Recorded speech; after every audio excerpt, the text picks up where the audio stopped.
Good afternoon, sir. Thank you so much for joining us here on this platform. Good afternoon, Shalvi. Thanks a lot for taking me on your show. It's a pleasure, sir. So, you have held key positions in the corporate industry throughout your professional career. What made you switch to the education sector, and how has your journey been so far? Well, Shalvi, to start off with, let me begin by telling you, okay, whatever commercial enterprises that I have been associated with, I have always had this belief of, working with a business mind and a social heart. This is something with which I have always looked upon any kind of an enterprise with which I was associated in the past in my working, or even now with the college, that is SVIMS, where I am presently in. I started my career journey way back in the 80s and was working with the top publishing house of the country even today, and that is the Times of India group.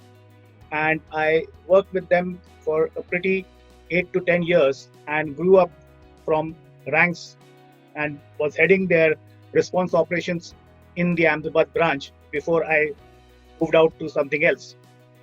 So, that was the time, the early 80s and 90s, where there was a lot of change that was happening, lot of new things were happening in the publishing sector in terms of the readers' requirement. And a lot of new products in the publishing sector were getting launched. And these were basically niche products because the demands or the needs of the people were growing at that point of time. People wanted something which was not a generalized version of a magazine or a broadsheet kind of a thing, but they wanted something which was specific to their interest. Somebody was interested in travel and tourism, somebody was interested in cooking, and somebody was interested in some kind of a holiday destination, so on and so forth. So such niche products were launched by the TOI group at that point of time through their various offerings in the broadsheet itself. And I was an integral part of the think tank at that point of time. That gave me a lot of strategic insight into how things move in a corporate sector in these kind of big organizations.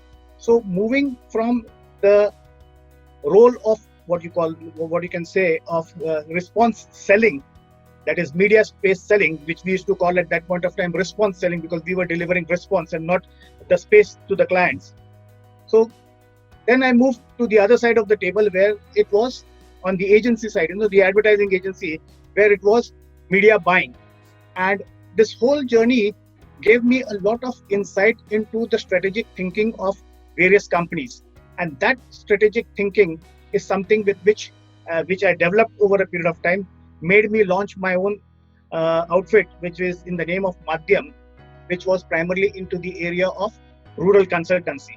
And in the last 2.5 to 3 decades, that is late 90s till about 2012, 2013, I was running this consultancy. And in that span of 25 plus years, I've handled assignments for a whole lot of companies, which includes some of the private banks, some of the agro input companies, then auto sector companies, then FMCG companies, and was instrumental in launching a lot of brands and products in the rural market. And this is something which I have.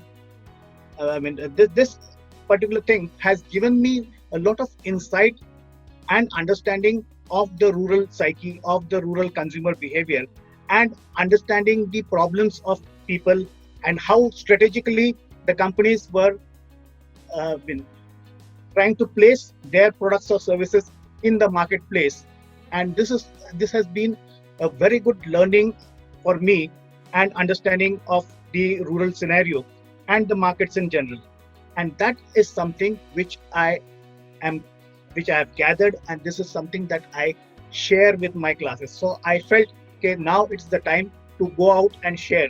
So when I'm at the educational institutes and talking to my students on the subjects that are assigned to me, primarily rural marketing, consumer behavior, and so on, I share my experiences. I don't get into case studies which are the published case studies.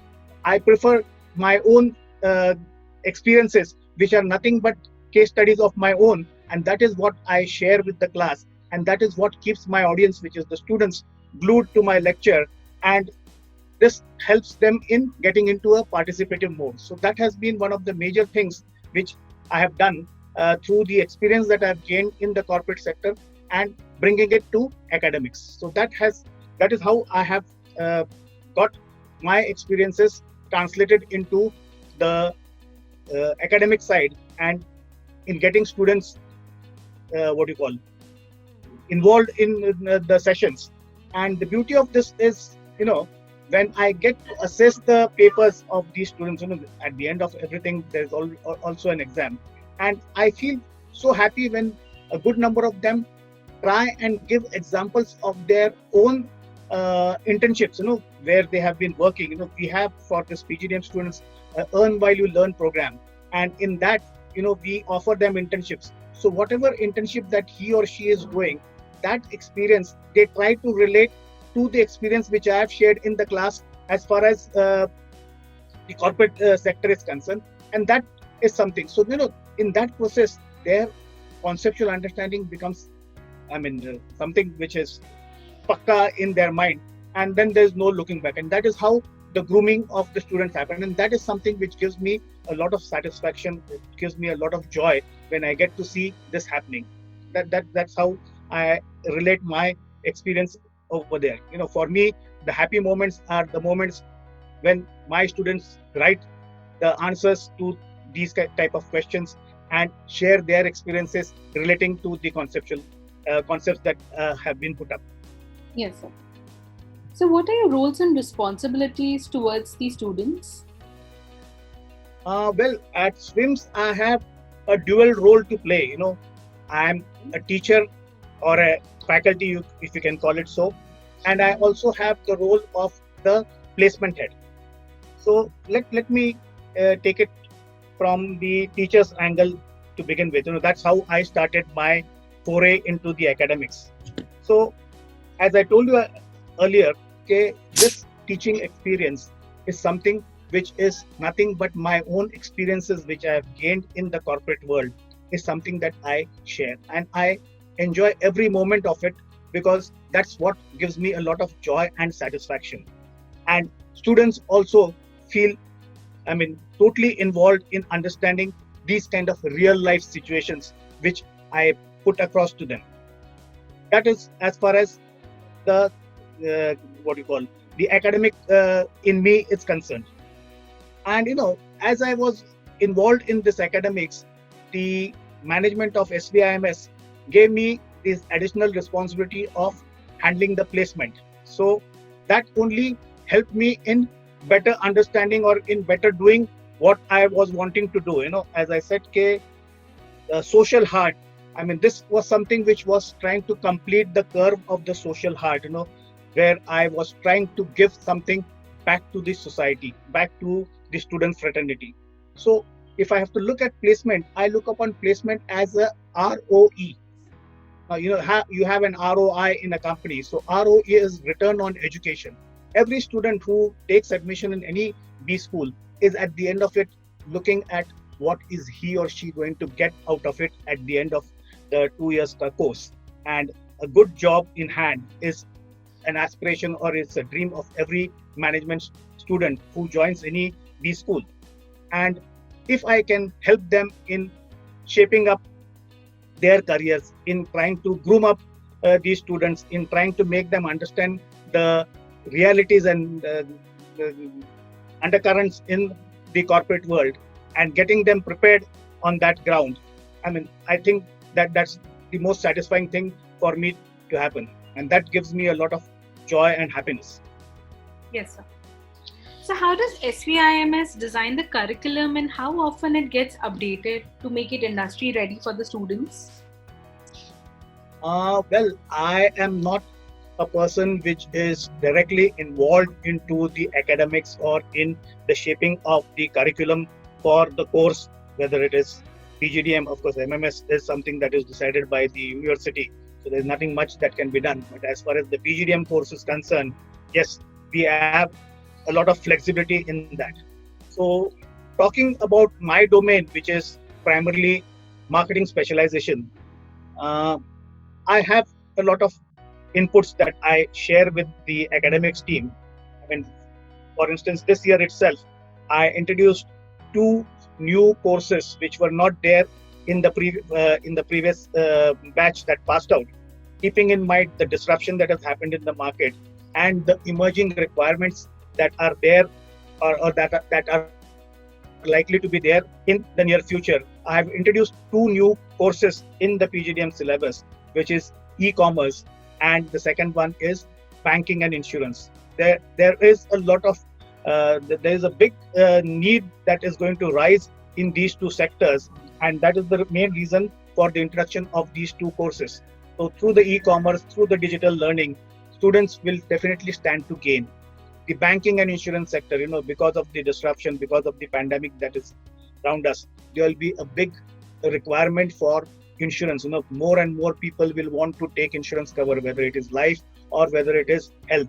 So that is something which will definitely give a lot of placement or will bring a lot of placement opportunities for the students that will be passing out this year. As it is, that trend had already started in the previous batch. We had almost all the insurance companies coming to the campus for recruitment, and we feel the quantum in which they will be taking people this year would be much more. So in order to make my students more effective in selling or in cracking these kind of interviews, this was one of the main reasons that I introduced this subject. And let's see how things happen when this thing placement season starts, which would be happening another week's time or maybe in a fortnight's time. So October early, we should be kicking off our placement campaign. Okay. So how do you feel online education or degree courses are impacting the industry? Can online education replace the classroom experience?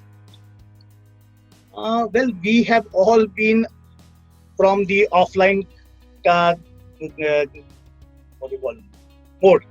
We have all studied in classrooms, and that's how we have passed out, and that's how we have got our degrees, and we have been working. And it has always been an offline domain, like we going to office, working over there for a couple of hours, traveling out of station for office related work or for business related activities. So that has always been how things have been with us.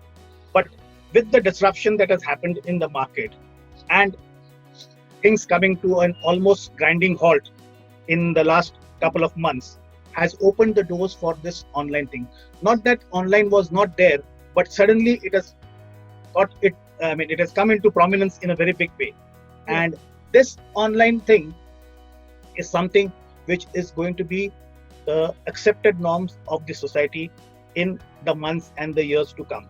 As far as students are concerned, they are going to be on the online mode. We are all having our lectures also on the online mode. The assessment also would be on the online mode. And the final thing is that tomorrow when they are going to get placed, that also would be through the remote working platform. I can proudly tell you, okay, even today, when we have our first year PGDM students joining in, we have this Earn While You Learn scheme where we offer them internship. So the internships that have come to us for taking these kind of freshers, the fresh graduates who have joined our institute, are all in the domain of remote working. They'll be all working from home. So that's the new norm. So if work from home is going to be there, then study from home also is going to be there. And I don't see any reason there could be any what you can say. There could be a deviation from this online to back to offline. Maybe if the situation improves, which is almost a remote possibility as of today. I don't know what things will be in store in the months to come. But if this is what it is, then this will be the accepted norms. And assuming, I am just making an assumption, assuming that everything comes back to what it was prior to say March 2020, and we are back on the offline mode. Everything is back to normal. People have thrown away their masks, and everybody is back to normal. Will this experience that we have all gained through the online platform, will that change? Will the company again start looking at people to come down to work and not prefer them working from home? Because they have realized that in this process, by and large, a good amount of work was happening. Okay, the guy is not traveling to office, but he's there at home and he is putting in 8 hours. In fact, I would put it the other way around. Like if you are saving on your travel time to and fro to the office and spending almost about 1.5 hours to 2 hours either way, and if you are working at home, then that typical job timings, the 9 to 6 or the 8 to 5 kind of a shift, or the timings of 8 hours will definitely get extended to more than that. Maybe people will be working for 9 hours, 10 hours, and that we have seen people even working till late evening, because it's more of being in the comfort of your house and working. So you are not moving out, and that's how things are. And if this realization starts percolating, and it has started percolating in most of the companies, I firmly believe, okay, that could be the new norm. And in that scenario, the office space itself will become less, and that's how people will be working in in the months and years to come. Understood, sir. So, having an elaborate experience in the corporate industry, what according to you are the new skills in demand for better chances of employability? Just now we were talking about this pandemic and the disruption that has happened, and because of which people have shifted to the online work mode.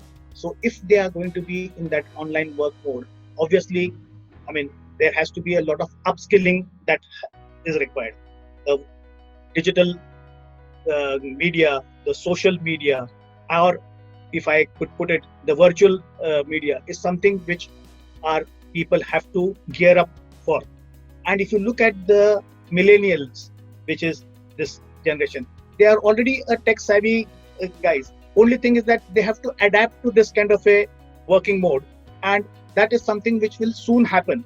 So I don't see much kind of a resistance or any kind of a problem or a bottleneck happening out there.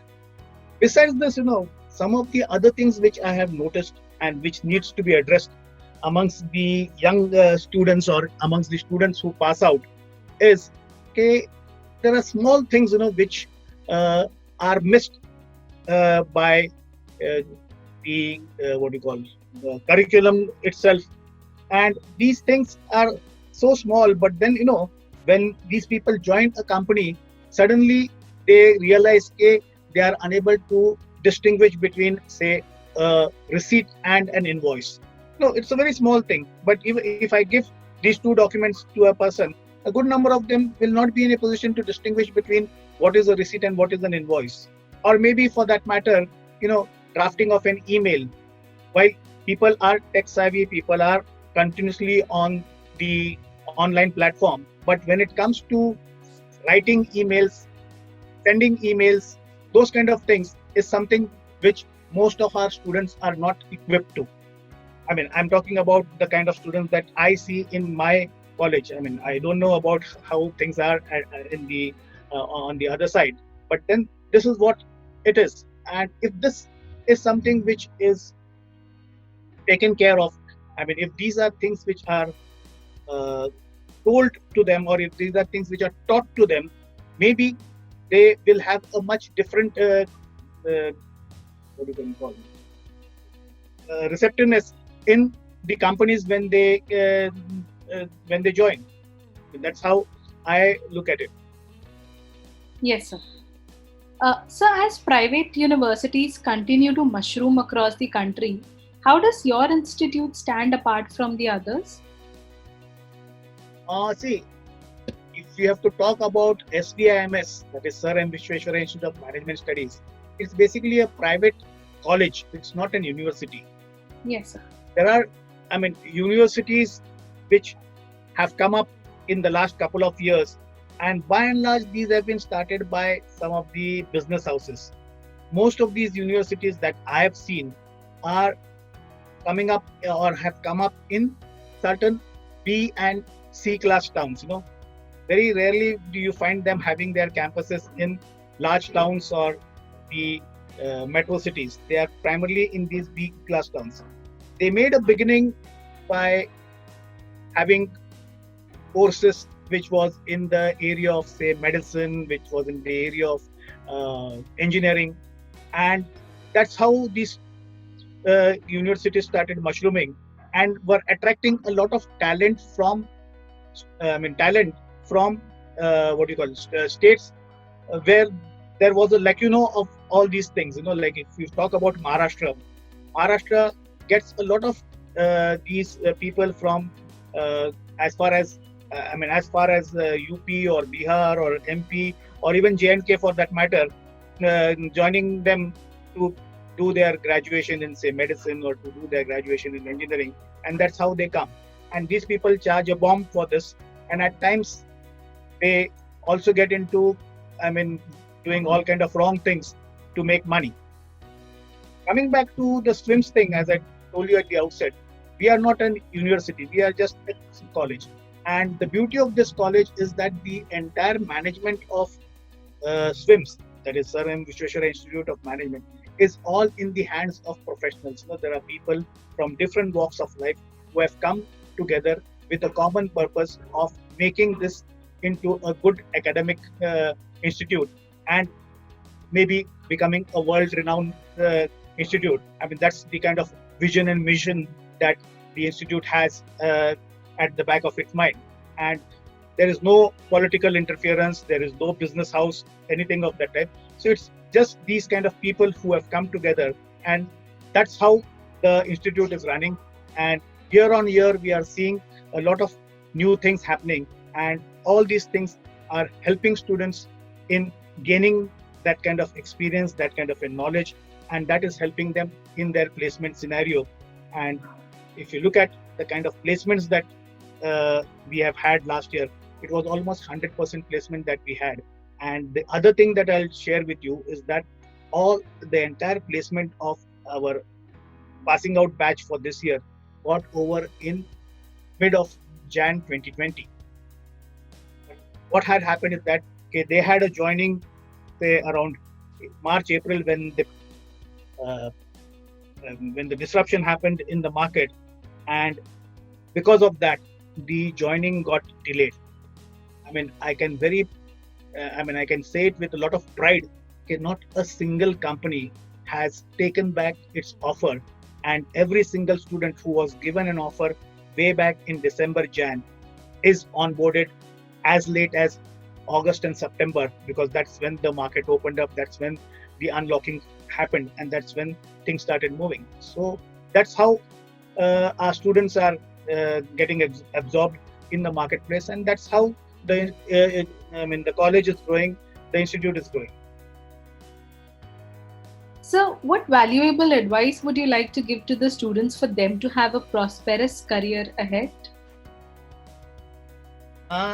The most important thing is to believe in yourself, be true to yourself. The other thing is be ready to face all kind of galis in the workplace, because if you want to grow, if you want to learn, and if you have a demanding boss when I say is a boss who will go to any extent to extract work from you, maybe by using foul language also. So what I have seen is that most of these kids have grown up in a very protected kind of an environment, and suddenly they feel somebody talking to them in a very abusive manner is something that is uncalled for. I go back to my own days, when we joined the companies, we have had all kinds of bosses talking all kind of shit and rubbish, but then we never revolted back, or we never got back to them, because we felt that is his way of developing people. But then we always looked at the positive side. This is something with which I have to learn. So if I accept those galis, if I accept those abuses, and if I step out and go out putting in my bit of it, then gain is totally mine. It's all in my kitty that I'm going to get everything out of it. Understood, sir. That was a very insightful message, sir, and I'm sure it's going to help our viewers in their future when they get jobs. So thank you so much for your time here. I'm sure the viewers are going to learn a lot from your messages that you've shared in this interview with us. Thanks, Salvi. Thanks. Thank you so much for your time. So thank you.